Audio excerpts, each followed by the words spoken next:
ukienda nje Yanga amekuwa na hiyo pressure ya kuperform vizuri mashindano ya kimataifa kuliko Simba.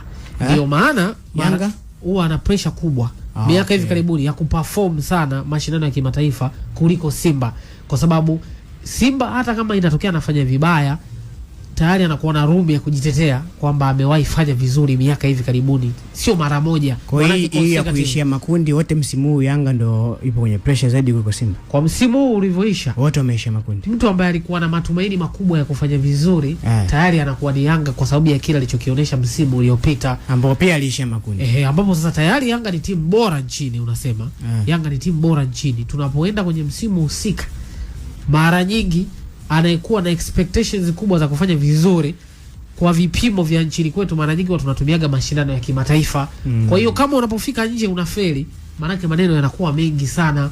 Ndio maana nakwambia the way Yanga alivyokuwa na demandiwa mashindano ya kimataifa ni tofauti ambavyo na Simba ambavyo amekuwa anaipata kwa miaka hivi karibuni. Pressure imekuwa kubwa sana kwa Yanga kufanya vizuri kimataifa ili kufikia lile gap ambalo Simba amekuwa analifanya in terms of hizo CAF rankings nini, kwa sababu Simba mara nyingi amekuwa anakaa juu ya nini ya Yanga, lakini domestical Yanga amekuwa ni dominant team, imekuwa ni timu ambayo inafanya vizuri ndani kwa miaka. Sasa hivi tunaenda mwaka wa 5 amekuwa anafanya vizuri, ana dominate mashindano ya ligi kuu Tanzania bara, amekuwa anashindana dominate mashindano haya FA kwamba tunasema CRDB Confederation Cup, CRDB Confederation Cup.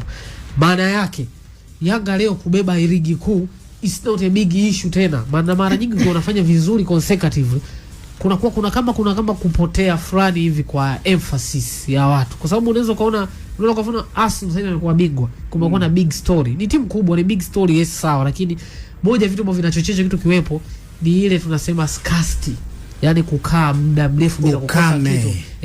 Kwa Simba wana ukame. Simba akibeba ligi sasa hivi tegemea kuona celebrations kubwa. Ndio maana unaweza kaona kwa Simba hii ambayo haibebe ligi, unaona wanaweza kutafuta vitu vichache vya kubrand kama hivyo. Unaona kwa mfano goli limekuwa agenda, goli la chama na mshua Simba inatokea leo baby ligi, goli litakuwa ni agenda kutafuta tuzo. Lakini it doesn't mean kwamba ligi yetu miaka ya nyuma hamna goli zuri ambapo limefungwa zaidi ya hiyo linalokaribia hiyo. Kwa hiyo inakuwa ni kichaka cha kujifichia. Ndio maana nakwambia mwanao mimi nikipima kwa tathmini zangu binafsi, ndio nikiangalia kwa mazingira ya ndani Simba ana pressure kubwa ya kupata mafanikio ya ndani kwa sasa hivi kuliko Yanga.